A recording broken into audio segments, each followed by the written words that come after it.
El Vaticano, Nicaragua, República Dominicana, El Salvador, Malta y Chile son los 6 países del mundo que hoy criminalizan y prohíben el aborto. Queremos hablar de esto y queremos tu opinión con el hashtag Cultura Verdadera.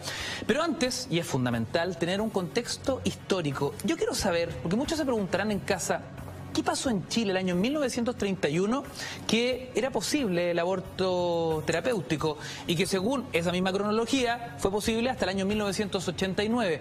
¿Qué dice la historia, María Antonieta Sá?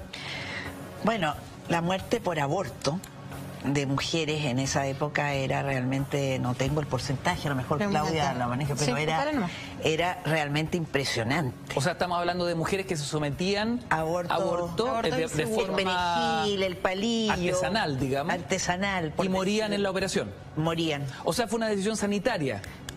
La primera legislación. Yo creo que a eso respondió.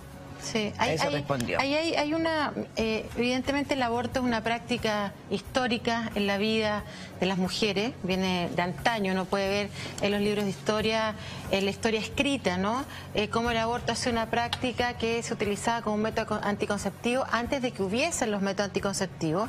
Los métodos anticonceptivos nacen en la década de los 60, en Chile se implementa la planificación familiar en la época del presidente Frei Montalva, y se arman los programas de planificación familiar.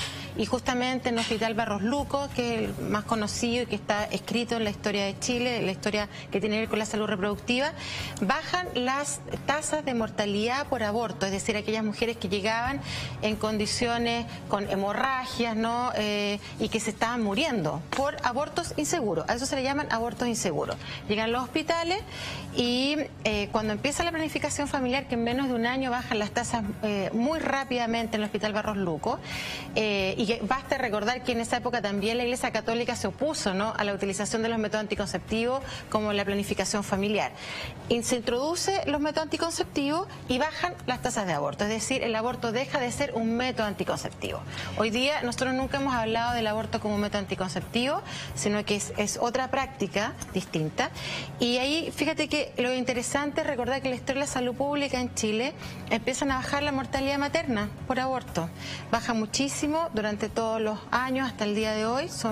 Es la tercera causa de muerte en las mujeres en Chile por mortalidad materna, pero no tiene nada que ver con las cifras que teníamos en la década de los 60, los 70, los 80, ¿no? Yo quiero destacar ahí a los saluduristas chilenos. Fíjese que en Chile era tanta la muerte. A mí me contaban médicos de esa época, viejitos, que decían que era impresionante, 3, 4, 5 mujeres por cama, cosa tremenda. Y ahí hubo una labor muy destacada de saludistas chilenos en términos de los métodos anticonceptivos. El doctor Ziploc, Jaime Ziploc, es cierto, fue Zipper, el apellido, fue el que empezó a utilizar el cobre y el anillo de cobre como anticonceptivo. En Chile fueron los médicos saludistas chilenos los que inventaron, por así decirlo, el dispositivo intrauterino, que después se extendió a todo el mundo. La T de cobre. La T de cobre, el anillo de cobre, en fin, realmente fue una reacción de la salud chilena, es cierto, de los saludistas con respecto a la mortalidad tremenda materna de las mujeres porque son... Ahora, supongo que ese espíritu inicial de la ley fue modificándose a medida que iban pasando los años, ¿no? Las condiciones, el contexto comenzó a ser distinto. A ver, yo creo que hay que centrarse un poquito más en la ley, como fue el año 31. Me gustaría leer cómo era el texto de la ley. ¿Ya? Solo con fines terapéuticos se podrá interrumpir un embarazo. Se podrá interrumpir el embarazo. ¿Por qué pasó eso? Efectivamente, como se dijo, se creó el Código Sanitario. Y estamos hablando del año 31, ¿no? El año 31 teníamos una mortalidad materna altísima en el mundo entero. O sea, no es que Chile era una excepción a la norma. Estamos hablando de condición sanitaria en torno a la maternidad. Estamos hablando de hace 100 años atrás. O sea, no existía obviamente la ecografía.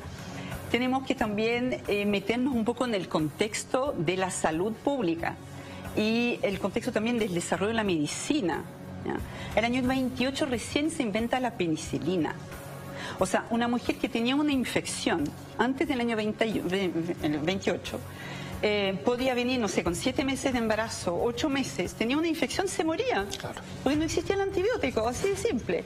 Y como bien dijiste tú al inicio, el aborto siempre ha sido considerado como un mal social y penado por ley, porque es un mal social, ¿no es cierto? Es un mal moral. De la perspectiva. Me gustaría terminar porque yo no te interrumpí. Pero estamos conversando. Es un mal... Es que es importante dejar seguir la idea, ¿no? Termina, es un mal moral y un mal social. Por lo tanto, siempre fue penado y va a seguir penalizado. Ojo, yo creo que aquí hay una cosa que es muy importante entender. Con ese proyecto de ley, el aborto va a seguir siendo penalizado, porque estamos hablando de un proyecto de ley que pretende legislar por 3 causales, que son más o menos, dice el Ministerio de Salud, 2.550 casos al año. O sea, estamos hablando de 1% de los embarazos en Chile. Más. Por lo tanto, estamos hablando que 99% de los embarazos nacidos vivos en Chile no pueden ser abortados, no van a estar dentro de ese proyecto y por lo tanto van a seguir siendo penalizados. Bueno, volvemos al año 31 y la penicilina. Una mujer, después del año 28, que venía con una infección, por fin podía ser tratada, podía ser intervenida durante ese embarazo, de tal manera salvar su vida. Fue una revolución. Entonces, el Código Sanitario del año 31 se adapta con las nuevas medicina, el nuevo contexto de salud y permite efectivamente en su norma del Código Sanitario intervenir un embarazo para salvar la vida de la madre. Porque ¿qué dice, por ejemplo, el presidente de la Corte Suprema el año 2015 en la Comisión de Salud del Senado, de la Cámara de Diputados? El año 89, cuando se modifica el artículo 119, y vamos a ver por qué se modificó. Se modificó porque, por supuesto, empezó a haber exceso y malas interpretación de la norma. Se modificó en el sentido de prohibir toda acción cuyo fin sea producir un aborto, o sea, cuya finalidad es dolosa. No la interrupción del embarazo para fines terapéuticos, para salvar la vida de la madre. Porque eso fue lo que hizo el año 31, regular el doble efecto, o sea, la intervención de una mujer que está en riesgo su vida y poder interrumpir su embarazo para que ella no se muera, ¿no? Esa determinación legislativa no significó, yo insisto, lo dice el presidente de la Corte Suprema, no significó hacer punible o transformar el delito de aborto al aborto terapéutico realizado con estricto acatamiento a la lex artis, con el consentimiento de la mujer y del equipo médico. O sea, el presidente de la Corte Suprema dijo, del año 31 a 89, nunca fue prohibido realizar una intervención terapéutica, yo insisto, en un embarazo de una mujer que está peligrando su vida. Nunca fue penalizado, nunca. Yo desafío aquí a la María Antonieta y a la Claudia por las causas nombradas, porque estamos hablando de la causal 1, de la causal 1, que una mujer haya estado en la cárcel o su médico para haber salvado la vida. O sea, yo no conozco médico que se haya negado a intervenir a una mujer y dejarla morir porque su vida peligra. O sea, no podemos seguir con esa falacia. Eso no puede ser.